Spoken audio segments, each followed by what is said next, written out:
Hi everyone, we're going to do a quick run through of the solutions to the 2020 first written midterm. And the first question asks us to draw Lewis structures for two of the following three molecules. So what we need to know before we start any Lewis structure is the total number of valence electrons. So for carbon, we have 4 valence electrons times 3, in this case is 12. For hydrogen, we have 1 valence electron per hydrogen times 6 is 6 for a total of 18. And so we're going to start out by putting our 3 carbons in a chain. And that's going to remove 4 electrons for those 2 single bonds, which leaves 14. And now we have to put in 6 hydrogens. So put 3, 4, 5, 6, say, something like that. And what you'll see, we just added 1, 2, 3, 4, 5, 6, or 12 bonding pairs. We have 2 left, and we can put that on any carbon that doesn't yet have a full octet. We usually put them on the outer ones first. And what we can see from this structure is we don't yet have a full octet on the central carbon.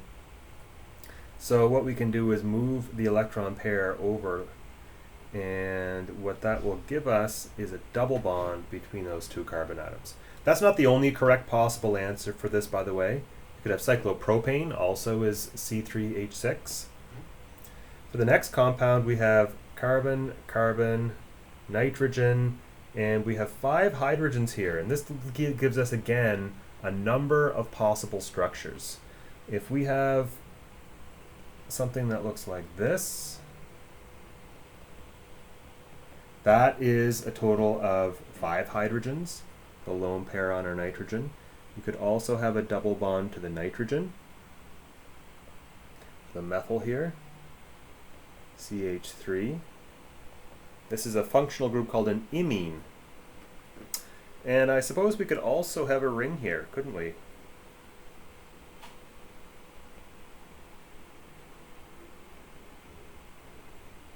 So lots of possibilities for this particular compound. The next one, H2PO4, the conjugate base of phosphoric acid, has the phosphorus in the center. We'll have a double bond that looks like this: oxygen, oxygen, hydrogen, oxygen. That looks like that. So yeah, that's phosphoric acid minus 1 set of electrons.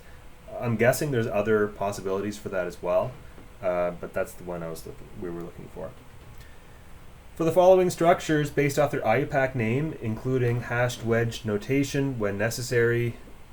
So 1-chloropentane, the way I start with this is I would first draw the pentane, 5 carbons, and then on carbon 1, which is one of the ends, we have a chlorine. So I'll put it on this end. And why not put lone pairs? I guess we don't need to. This is bond line. We typically don't put lone pairs in bond line, but you can if you want. 3,3-dimethylhexane. So that is the hexane. So we start on the right. We go 1, 2, 3. Methyl, methyl on carbon 3. And that structure will do. We could have started from the left as well. It doesn't make any difference. 1s, 3s, 1-chloro, 3-fluoro-cyclopentane. Well, cyclopentane looks like this. And 1, 2, 3. On carbon 1, we're going to have a hashed and wedged bond. On carbon 3, same idea. So what I usually find easiest for something like this is just guess which one's coming forward and which one's going back first. So let's guess that the chloro and the fluoro are both in front, and in back are the hydrogens.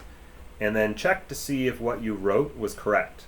So I would look at that chlorine, and looking at the priorities, let me get the pink out, 4 for hydrogen, 1 for chlorine, 2 for this side of the ring, and 3.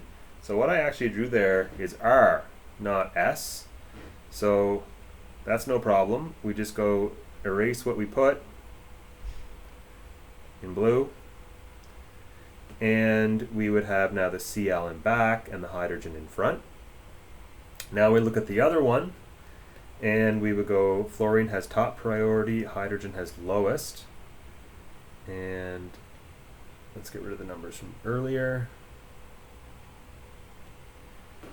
And second priority is the ring this way, third priority is that way.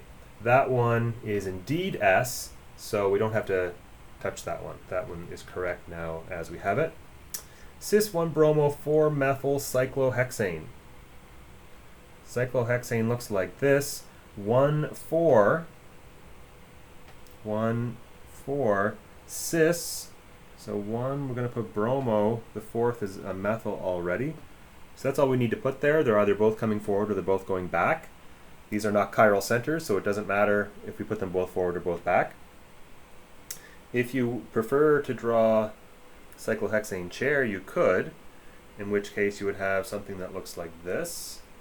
There's like dozens of other variations that you could correctly draw to have cis in the chair formation as well.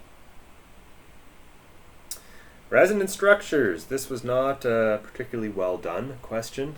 The way we normally do resonance structures is if there's a positive charge, we want to push electrons toward the positive charge. If there's a negative charge, we want to start there and push the electrons somewhere else. So in the first one, we see there's a positive charge on the oxygen, and so oxygen, we can push electrons toward the oxygen. So what we could do, for example, is push electrons like you see there. And what that would give you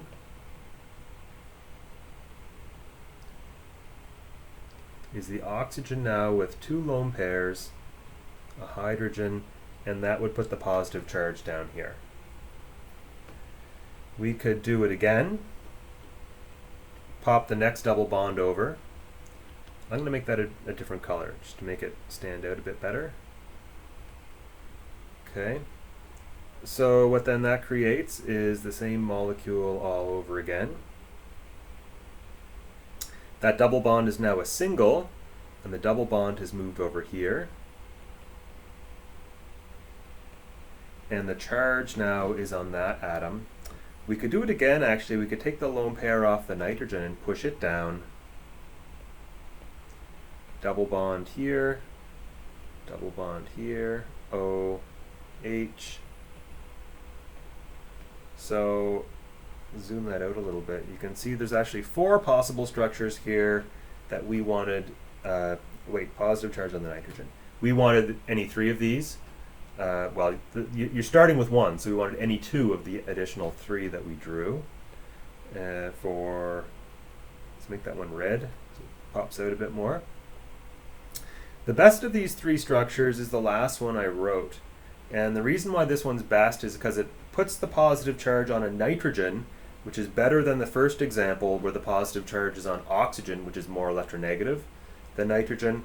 It's also better than the 2 in the middle because the 2 in the middle have atoms with incomplete octets. So generally speaking, a resonance structure will be favored if it has full octets, which is true for every atom in the first and the last one. All right, now the next one, we have an anion, and so for the anion, it's good to draw in our lone pair on the carbon with the negative charge. If you want to know how I know there's a lone pair on that carbon, it's because in order for carbon to have a formal charge of -1, remember the formula for formal charge is 4 electrons for carbon minus the number of bonds, which is 3, minus the number of unpaired electrons, unshared electrons, I should say, which is 2, equals -1. So that's how we arrive at that -1 charge there. All right, so what we can do, let's put some charges on the oxygen here as well. Let's go red. We're going to push the electrons into the adjacent bond, and we're going to push the next pair of electrons up on the oxygen. We can't not push those electrons as well, because if we only move the pair down to make the double bond and that was it, this carbon would end up having too many electrons. It would have more than 8. You can't exceed the octet of an element that is in the second row. So what does this make? It makes something that looks like this. Now we'll double bond here. We haven't changed anything over here, but we now have our anion has moved over to that position.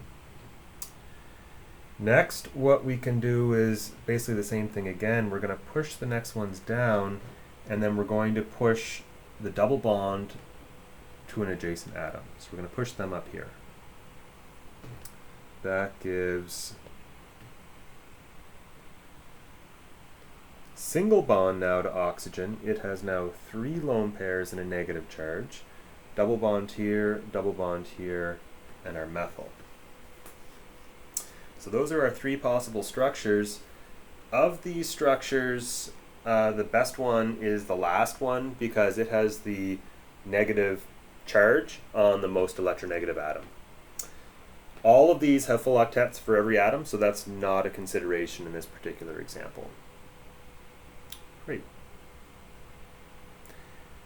They want missing lone pairs to the following molecules and curly arrows for acid-base reactions. So let's put in our lone pairs to fill up all the octets for all these atoms. Great, you can do the bottom ones at the same time. We need to make sure they all have octets, except hydrogen, of course. Hydrogen never has an octet. And now we want arrows. So we need to identify the acidic hydrogen for acetic acid, that's the OH, and for HBr, it's the only hydrogen. So we're going to put curly arrows down like this. And this is our base reacting with our acid over here. Let's redraw. I'll use black, why not?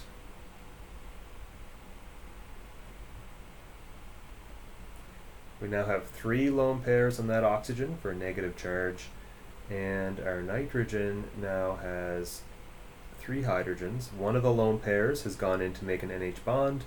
We still have 1 lone pair left. Next, oxygen. 1 lone pair goes to make the OH bond. The other 2 lone pairs are still there. Br has picked up a lone pair, so it now has 4 and a negative charge. I like blue better. Going back to blue. For each set of structures, identify the stronger Bronsted base, 1 or 2. And I think the next part is explain why. I'll explain why as I go. So in this case, we have phosphorus or nitrogen acting as the base. And if you look at the periodic table, we have nitrogen, yes, phosphorus right under, right? Carbon here, silicon, and so on. So the difference between phosphorus and nitrogen is their placement in the periodic table vertically. And what we find is that acids become stronger as the atom bonded to hydrogen is further down the periodic table. So that means pH2, our pH2 is going to be a stronger acid than our NH2. That means the conjugate base of pH2, which is this pH minus, is going to be a weaker base than NH minus. So the reason for this is that the base that's on the left is more stable because that negative charge is on a larger atom. That charge is more spread out, which makes it more stabilized. On the nitrogen, it's smaller, it's more concentrated in one place, and so that makes it less stable and therefore a stronger base. Let's do the next one, Y. We'll say Y is 2 N minus bases. The difference is that I is a base that's resonance stabilized. You can see that we could draw a resonance structure that puts that negative charge instead on the oxygen atom. So what this means is that structure is stable, that charge is shared between 2 different atoms, and that makes that a much weaker base. If it's stabilized, it's going to be weaker, which means this is stronger because this has all of the charge on the nitrogen atom and there's no resonance stabilization taking place for that anion. Next, we have 2 O-. These are alkoxides. I minus is a stronger base because it has more alkyl groups. This one is tertiary, this one is secondary. Alkyl groups donate electron density into the oxygen, and that increases the charge, which makes it less stable. So for that reason, the stronger base is going to be this one on the left. Great, we've already explained as we went. Draw R, 1s, 3s dimethylcyclohexane in planar using the number below. So we had a similar question like this at the beginning. 1, 3. We're going to have a dashed and wedged bond on each of those sites, and dimethylcyclohexane. And so what I'm going to do is guess. I'm going to make the back one hydrogen in both cases. I'm going to use pink, and what we have to do now is identify priorities. Lowest priority goes to the hydrogen. First priority goes to the ring in this direction. Second priority is the ring in that direction. Third priority is the CH3. So what I drew there for carbon 1 goes 1, 2, 3 that way, which is R. So I guessed correctly on that first one. Second one, let's see if I can get rid of pink. Okay, lowest priority is the hydrogen. Again, highest priority is the ring that way, second and third. And 1, 2, 3 goes around that way, counterclockwise, which is S. So I, just by guessing, got this right the very first time. All right, let's get rid of our pink stuff here. Can I delete? Yeah, great. Let's make some more lines here. Is the molecule dimethylcyclohexane optically active? Well, if you look at it, it's got two chiral centers here and here. However, it's got a plane of symmetry that runs up the molecule like that. So we call this one meso. So meso compounds are not chiral and they're not optically active. No. So it has a plane of symmetry, which makes it not chiral. Draw both chair structures of cis 1-ethyl 2-fluorocyclohexane on the following compounds. So cis means both up or both down. So you can see they want the ethyl on number 1 and the fluoro on number 2. So what we can do is pick the up position to put our ethyl, down position for the hydrogen. The fluoro on carbon 2 also has to be in the up position, and the hydrogen on the down position. Now we need to flip it. Remember, these have the following positions. Ethyl is out here, hydrogen is still down. Fluorine is up and the hydrogen is down. Which conformation is more stable? The more stable one is going to be this one because the larger substituent, which is the ethyl, is equatorial. Most stable, least stable conformations of R, 2-fluoropentane. I need some scrap paper somewhere. Let's come up here. We're going to say pentane, 2-fluoro. Let's guess that that's R. And check. Guess and check is how we do this. 1, 2, 3, 4. That's R. Fantastic. So what we want to do is look at this down the carbon 2, carbon 3 bond. So we want to pretend our I is here, looking at carbon 2, carbon 3 bond. Okay, so what you would see, if you do that, is down would be the methyl, up to the right would be the fluorine, up to the left would be the hydrogen. It's carbon 2. Then on the back carbon, the big round one is carbon 3. Carbon 4 and 5 would be going up. We would have hydrogen and hydrogen. So that is the most stable because it has the ethyl and the methyl opposite each other. Methyl is a bit bigger than fluoro, so it's a staggered conformation is what we want to see here, and we want the bigger groups anti to each other. And that's what this structure here achieves. Least stable would be rotating that CC bond so that the largest groups are eclipsed. So I'm going to leave the back group alone. And I'm going to rotate it around. So there's a methyl here. And that is going to put the fluoro over here and the hydrogen over here. Convert the following structures into a Fischer projection. So what you want to do with something like that is rotate that bond around so the carbon groups are eclipsed. The carbon goes down, that puts the fluorine up, and we're looking at this from this perspective. So what that would look like is, this is your nose here and your mouth. The top left would be the OH, top right would be hydrogen. The hydrogen here is on the same side as the OH, and the fluorine is over there. Now if you want to do the next structure here, we want to rotate that one around. Br. And if we rotate the methyl so it's down, the fluoro spins around, so it's out here. So what you'll see, you know, if your eye is over here, same perspective as before, then you're going to have the fluoro and the bromo to the left, hydrogen, hydrogen, that's Br, not boron. Great, that stick there implies CH3, we don't have to do anything up to that. Okay, next question. Convert the following from chair to planar form. Draw in our other bonds.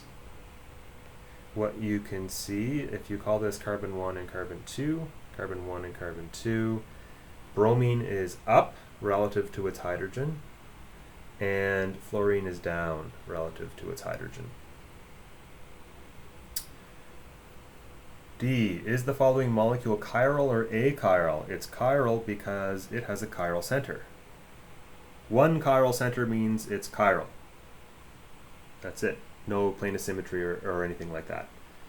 Which groups interact with A in a 1,3 diaxial fashion? So 1, 2, 3. We would say A and F, A and K. FK is all I needed there.